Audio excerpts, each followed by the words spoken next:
Saya dapati kebanyakan kita bila nak tukar kerja ataupun contohnya dalam fasa diberikan VSS, kita tak ada idea macam mana nak prepare CV ataupun biodata.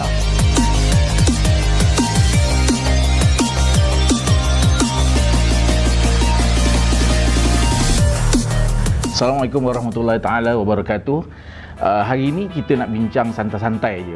Ramai sahabat-sahabat kita, jiran-jiran kita, bukan nak kata musibah lah kan, kita panggil melalui fasa VSS ataupun diberhentikan kerja. Untuk sesiapa yang berminat ataupun sedang mencari kerja, boleh juga kita rangkumkan dalam kita punya isu pada kali ini.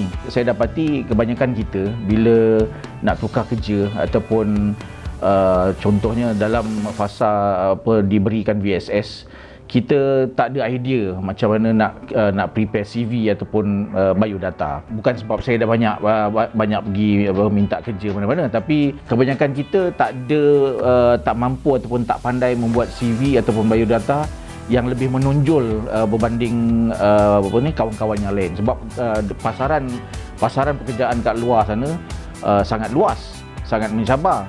Tapi macam mana cara kita nak tonjolkan CV kita lebih baik ataupun menonjol daripada yang lain-lain. Satu lagi, kenapa kita perlu menonjol dalam CV ataupun biodata kita? Kita nak tunjuk pada majikan baru kita layak untuk diberikan peluang untuk upgrade diri kita dalam bidang yang kita specialize. Contoh mungkin bidang penerbitan, contoh mungkin dalam bidang pendidikan, atau mana-mana bidang yang kita dah lama kita buat. Yang mana CV ni sebenarnya ada banyak. Kalau kita Google, contohnya kita cari contoh-contoh, tapi ada juga detail ataupun info yang diberikan dalam CV itu tak relevan dengan pekerjaan ataupun jawatan yang kita minta.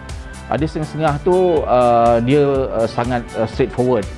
Contoh dia nak biodata peribadi kita, butiran yang tak perlu sebenarnya. Contohnya hobi, masa lapang buat apa, dah pernah buat apa, pergi mana kan, benda-benda yang tak perlu kan. Untuk penyediaan CV, kita sepatutnya menengahkan selain daripada butiran peribadi, pengalaman kita bekerja di mana, dan apa fungsi ataupun tanggungjawab kita. Yang ketiga, kita punya taraf pendidikan. Selalunya taraf pendidikan tu adalah faktor utama lah. Majikan nak tengok kita ni level secondary ke, level diploma ke, level ijazah ke. And then dekat situ baru majikan akan tengok tahap pengalaman kita ataupun specialize kita. Kalau kita dalam bidang media and broadcasting, you pernah jumpa ataupun buat assignment di luar negara, ataupun pernah berurusan dengan pegawai atasan ataupun C-level, itu akan mempengaruhi CV ataupun biodata yang kita submit. Macam mana kita nak mulakan ataupun nak menyediakan CV ataupun biodata tentang diri kita? Bagi saya kongsi 3 perkara. Pertama, saudara-saudara perlu menyediakan maklumat peribadi. Maklumat peribadi ini amat penting pada majikan sebab mereka memerlukan nama penuh kita, IC number kita, ataupun kalau tak ada IC pun tak apa, kita letak tarikh lahir. Dalam tarikh lahir tu kena letaklah braket umur kita, sebab tarikh lahir tak memberikan apa-apa makna pada majikan. Umur tu yang penting. Jadi daripada umur tu dia dapat tahu dia ni student baru habis belajar ke, ataupun sedang pekerjaan ke, ataupun memang dah ada pengalaman bekerja. Ketiga, alamat terkini. Alamat terkini, alamat di mana majikan boleh hubungi kita melalui surat. Seterusnya, email address kita. Email address kita ni hendaklah email address yang ditulis dengan terang dan jelas.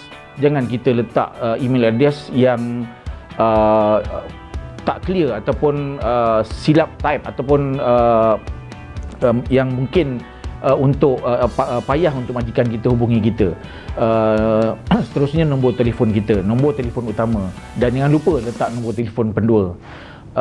Selain daripada tu, jangan letak benda-benda yang tak perlu dan rasanya tak relevan untuk majikan tahu. Contohnya hobi masa lapang, naik basikal, berenang, mancing, tak payah. Ataupun kumpul stem ke, melancong ke, tak payah. Tu benda-benda yang tak perlu kita letak. Kedua, kita perlu letakkan info pengalaman bekerja. Pengalaman bekerja ni sebaiknya kita susun dalam bentuk post terakhir kita. Kita berada di mana, tahun bila, dan apa job function kita. Kedua, ketiga, keempat dan terakhir, apakah job pertama dulu. Kita mula-mula kerja dulu. Dan susunan ataupun urutan tu hendaklah jelas mengikut nama company, tahun dan apa job function kita. Ketiga, skill ataupun kemahiran kita. Skill ataupun kemahiran kita ni lain-lain orang, lain-lain dia punya ulasan. Dia setengah-setengah. Contoh, mungkin skill dia mahir dalam bidang grafik, dia mahir dalam bidang komputer, dia mahir dalam bidang presentation, dia mahir dalam bidang editing. So kita kena letakkan skill tu satu persatu untuk memperjelaskan tentang expertise kita, di mana skill ni ataupun pengalaman ni relevan dengan kerja yang kita pohon. Skill atau pengalaman ni mestilah berkaitan dengan pos yang kita pohon. Demikianlah tadi 3 tips untuk kita menyediakan CV ataupun biodata. Jumpa lagi di tips-tips ataupun perkongsian-perkongsian pada masa-masa akan datang. Wabillahi taufik. Assalamualaikum warahmatullahi taala wabarakatuh.